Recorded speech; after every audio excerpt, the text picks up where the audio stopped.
It's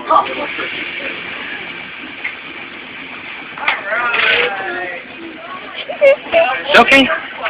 It's okay. Try not to stick my arm out. That's okay. You'll see the branches I'm talking about. They just about reach inside.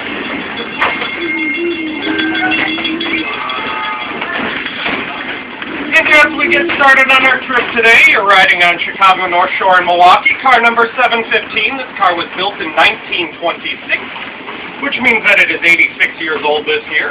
This car is still capable of speeds up to 90 miles an hour. Of course, we won't be going nearly that fast today because your trip will be over in about 2 minutes, and we'd probably be swimming in the river, and we don't want anybody to go in the water on a cold day like this. Other than that, we like to keep things as authentic as we can out here. We collect your tickets while you're on the car, so I'm going to start up at the front to collect your tickets. So tickets, please.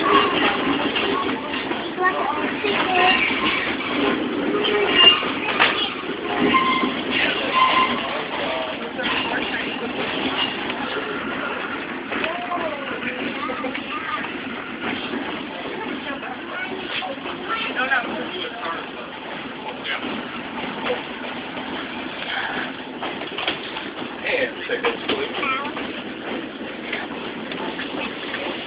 There you are. Thank you.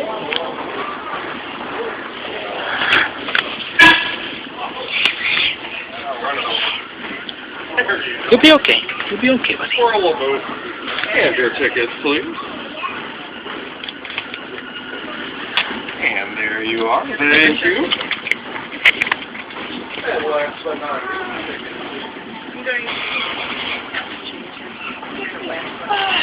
Good. It's just a matter of knocking it up. make sure we don't look. Trust me, he won't care.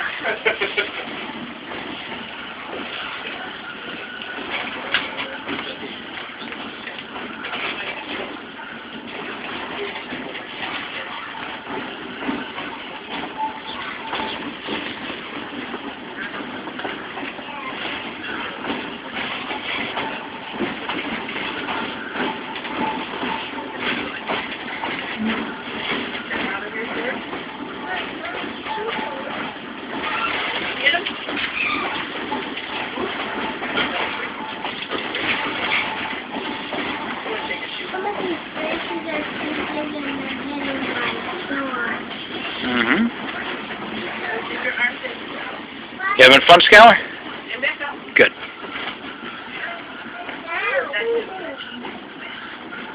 So coming up here in just a second, if you look off to the right side of the car here, we'll be passing our Woodcliff flag stop. No stops today. You can see his backyard here. He's got quite the collection of switch stands. He's also got a motor car, a little picnic table work cart, which I'd really like to have one.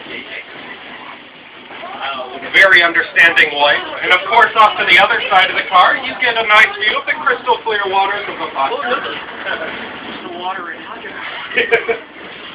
Usually we say the raging rapids when it's down this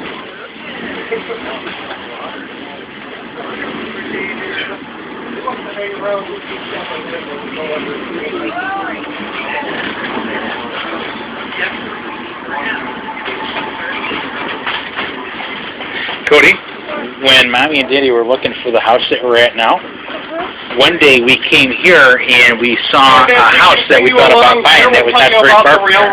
This railroad was originally built in 1896, and it ran between Yorkville in the south all the way up to Carpentersville in the north. And it did so hauling passengers all the way up until about 1935. And in 1935, there was a storm that washed out a section of track on the south end of the line, and that led to the closure of passenger service. When passenger service ceased, they still did haul freight on the railroad, and most of it was on this 4-mile stretch that went from Coleman, Illinois, which we'll be passing through shortly, up to the state hospital along Route 31 and Route 20. Now, the state hospital used to burn coal to heat all their buildings, and they did so all the way up until 1971 when the EPA was formed and came in and told them that it was not safe for the environment for them to be burning coal anymore, and they had to switch over to natural gas. In 1971, the last freight cars went up to the hospital and came back, and in 1972, just a year later, just a year later, the tracks were torn up between the museum's driveway along Route 31 to the state hospital, and the museum was left with the stretch of track from Coleman and Coleman Yard, which we'll be going through in just a second, all the way up to our station at Castlemere. Now, not only are we one of the oldest continuously operating interurban lines in Illinois, we are also one of the newest, and in 2002 we started operations on our extension that will take us from the end of Coleman Yard here into the John Deere Forest Preserve to our Black Hawk station. And when we get a little closer to that, I'll tell you a little bit more about that and your choices when the train comes to a stop.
Now we're currently going through the John Deere Forest Preserve, and at one point in time this was a rock quarry, and this is where the Illinois Central got all their ballast for their main line we crossed underneath in Coleman between Iowa and Chicago.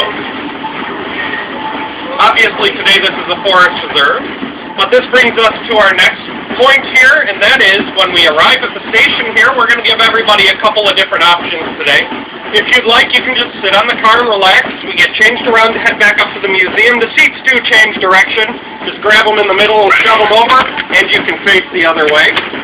If you don't want to stay on the car and you want to get off, I'll have the door open at the rear so you can get off the car, walk around, take a couple of pictures, watch our motorman switch ends, do whatever you'd like. We do also run trains every half hour, so if anybody wants to wait for another train to take back, you can do that.